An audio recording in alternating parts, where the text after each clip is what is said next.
We're thrilled to have Suzan Mazer and Dallas Smith joining us this evening for our podcast, Music for Good. This husband and wife power duo have collaborated with maestros such as Ahmad Jamal and Sir Roland Hanna and have truly used their music for good. Stay tuned to listen for more. It's a pleasure for myself, Dallas Smith, and my wife and musical partner, Suzan Mazer, to be here with you because we have a very special link between Reno, Nevada, and Mumbai, India, which is through our common language of music. So, Dallas, tell us about your relationship with India. So I have a long relationship with India.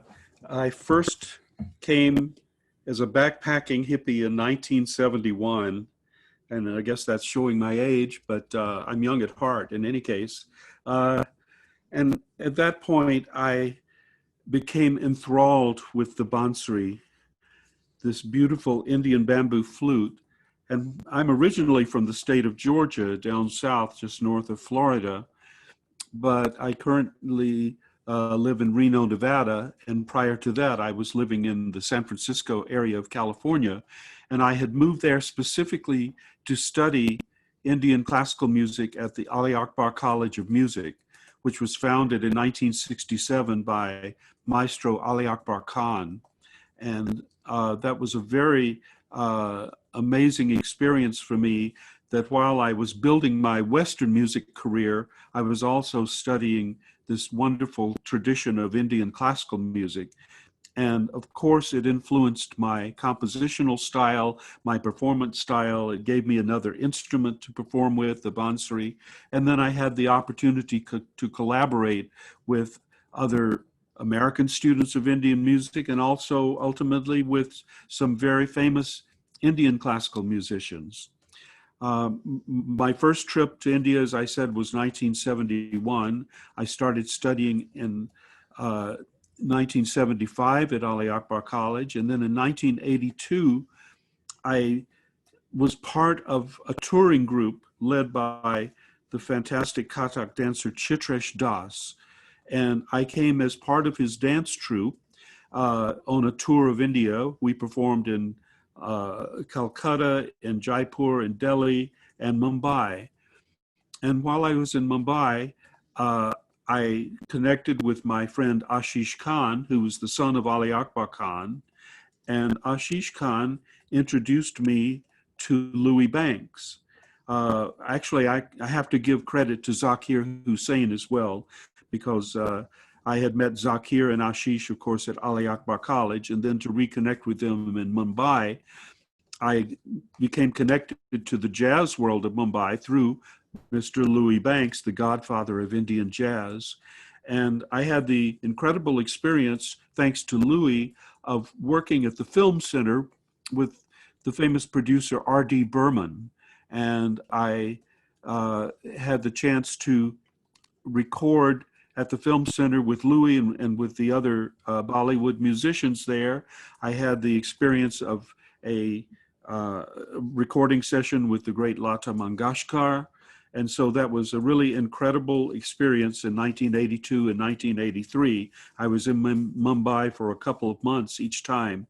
And the instrument that I played at the Film Center was the Lyricon Wind synthesizer. And because that was an unusual instrument, I was not taking work away from any of the Indian studio musicians who were the normal musicians playing at the Film Center. And that was a great experience for me. And also I had the chance to play at the Jazz Yatra, and also to meet other people that I'm still connected with to this day, including Ranjit Barot, Dinsha Sanjana, Rajesh Javeri, other people who live in Mumbai. So that was my introduction to the music scene in India. And following that, there was an interval because I met my wife, Suzan, or who became my wife after a couple of years. And I didn't come back to India again until 2002. And at that point in time, I reconnected with Louis and with other musicians. Later, after a couple of years, I joined a Swedish band called Mynta, which means mint in Swedish, an Indian jazz fusion band with Swedish musicians, a Cuban violinist, myself, the only American, and Fazl Qureshi, the tabla player, Zakir Hussein's younger brother. And with the help of our manager and booking agent, Manish Savant, I did about 10 tours of India with Mynta between 2005 and 2015. And it was, I believe, around 2014 that I was introduced to D. Wood and the Bombay Jazz Club. And since that time, it's been my pleasure to come to Mumbai every year and to play jazz in Mumbai. Suzan Dallas, we understand your business venture, the Care Channel, uses music to help heal and relax in the hospital environment. Can you please share more about this? When Suzan and I first started playing together, harp and flute, harp and woodwinds, we often got the comment, "Oh, your music is so healing." Well, we weren't trying to be healing in our music. We were just trying to play good music. What does that mean, healing music? People use that phrase all the time. And I might mention that there's a cultural difference between the American perception of music and perception of music in India. In India, there's the whole tradition of Nada Brahma, the music as a manifestation of divine energy. And so there's no question in Indian culture, of course, music is healing. Music is divine. Music is manifestation of God. But we don't have that orientation in Western culture. And so it's a struggle in the healthcare setting that music and the arts in general are often thought of as being something that's really non-essential, that's just non-medical, non-clinical. And so Suzan and I, working together, created a channel for patients to be accessible 24 hours a day of peaceful nature and peaceful music. And we've been very careful in how we presented that to the healthcare community. Rather than saying that it was healing music, we said we are creating an environment conducive to healing and recovery, and that the music could be relaxing, it could be stimulating, it could be many things, different things to different people. But we don't promise that our music can heal anyone, because that's a promise that we couldn't keep. But we can promise that with our care channel, the patient has an alternative to the clinical, sterile, high-tech environment that makes it very difficult for patients to rest and recover within the hospital setting. So we've been producing the care channel for, well, how many years is it? 28 years.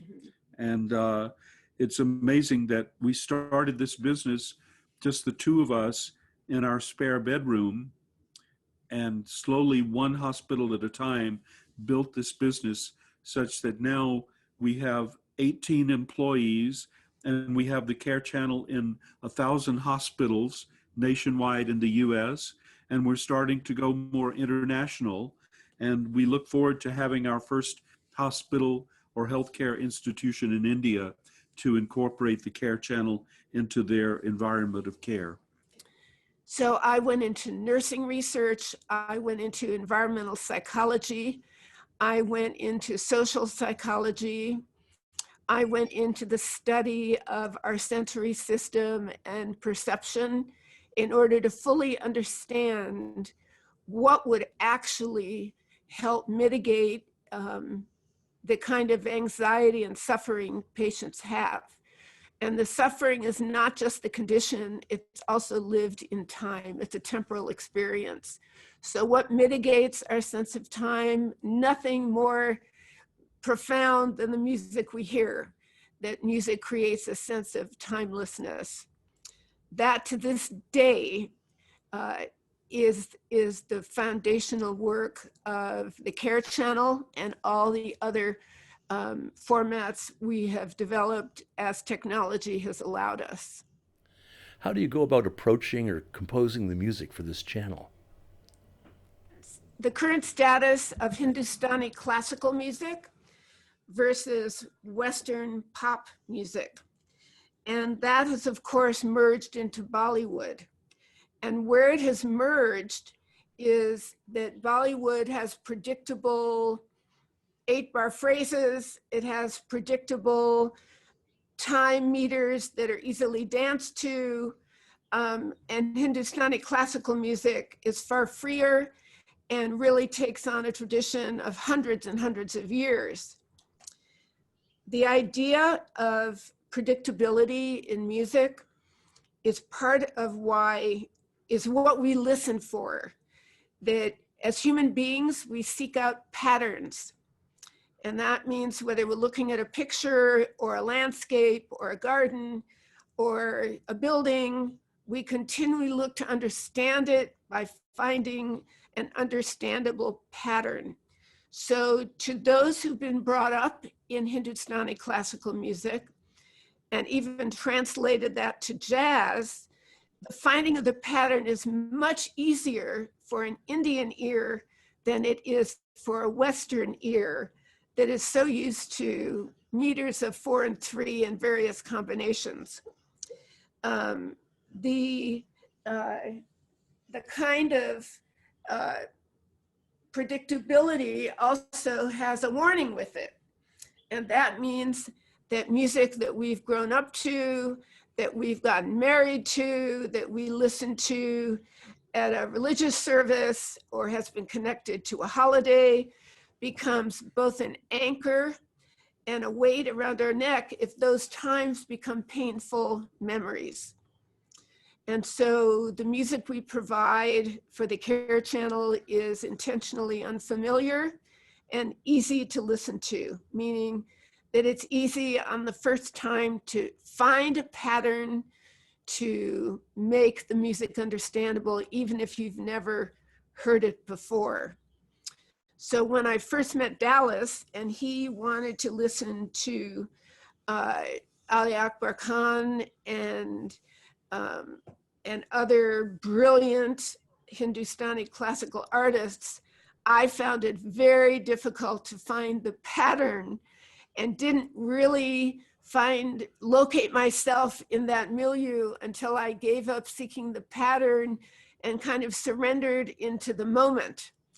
Now, this many years later, I do understand the form of Hindustani classical music, the role of the tabla, the finding of the one, I understand much more. I do not understand at all the details that Dallas has because he's been in it for so many years, but I'm pointing that out so that there is an understanding that in the Bombay Jazz Club, the variety of music that is presented from Western jazz all the way through fusion, a mixture of Western jazz and Hindustani music, all of this comes because our worlds have merged and nothing points that out. The globalization of cultures as much as world music does when you hear elements of different countries coming into the same musical form. Given that you've worked across genres for many years, can you share some insights into the collaborative process? So I will give a little bit, based on my personal history of having studied Indian music and combining that with jazz and Western classical influences. Professional musicians love to create, love to perform, love to collaborate. Unfortunately, the COVID-19 virus, the coronavirus, has stopped musical performances around the world, in the US, in Europe, in India, everywhere. It's a silent killer, and we just have to be patient, wait for a vaccine, until it's safe to get together in large crowds in concerts and performances. In the meantime, all that we've been able to do is to practice, create, compose while sheltering in place, and then perhaps perform online for web concerts, which is a wonderful thing for being viewed around the world. However, it doesn't generate any income for supporting musicians. And this is a struggle for many musicians in the US and India and Europe, everywhere. But when the vaccine comes, when the virus is under control, I look forward to continuing the collaboration and development of these musical connections. I look at music as being a universal language, an international language, and modern technology allows us to create long distance, but also the wonderful privilege I've had of coming to India and playing with Indian musicians as well as other visiting foreign musicians has been a wonderful thing. The musical scene in Mumbai is very cosmopolitan because it is open to many styles and provides the opportunity for artists of different backgrounds to collaborate, perform together, create together, to create new combinations and new concerts for audiences to enjoy. And one thing I'd like to say about Indian classical music, I think that it is having an influence on jazz for sure. The pioneering work of Indian musicians like Zakir Hussain and Trilok Gurtu has been very good at bringing Indian rhythms into jazz and even into Western classical music, as well as into commercial music. I've heard tablas being played on television commercials simply as part of a pitch to sell whatever it is the commercial is trying to sell. So this means that Indian music is truly a component of world music and is getting spread around the world by those fusion musicians who take elements of Indian music and bring it to the West. At the same time, we bring Western elements into the Indian musical environment. So it's a wonderful thing I feel privileged to be part of. And I think that organizations like the Bombay Jazz Club are very important in creating these opportunities, creating events. And I look forward to the time when the virus allows us to go full speed ahead as we were before. Quite a lot of your work involves collaboration across art forms, such as dance. How did this come about? About 6 years ago, I had the pleasure of attending a concert by Aditi Bhagwat, another Mumbai Kathak dancer who I believe is well known in the among musical circles in Mumbai. And she naturally was attracted to the music that she heard. In fact, she had already been playing with Indian musicians who are fusion musicians. Merlin D'Souza was playing for her, as well as some percussionists that are fluent in Western and Indian styles. So she was already creating a fusion at the time I met her. And so it was not a big leap for her to want to create dance that was choreographed to the music she was hearing that was being produced by either Suzan, myself, or the group Munta, or other Western musicians. I'm not exactly sure how she connected with Bettina. Bettina is a dancer, a flamenco dancer, having studied Spanish flamenco dance style, which has a footwork component that's similar and very compatible with the footwork in Kathak dance. And so it was exciting to see those two great artists bring their art forms together in a collaborative fashion, along with our music, as well as Indian musicians who joined us, like guitarist Sanjay Devecha and others. So this is really where creativity happens. It happens when musicians are fluent in their personal style, and then they collaborate with musicians with different backgrounds and different styles, and something new is created. So it's very exciting, and we're honored and happy to be part of that.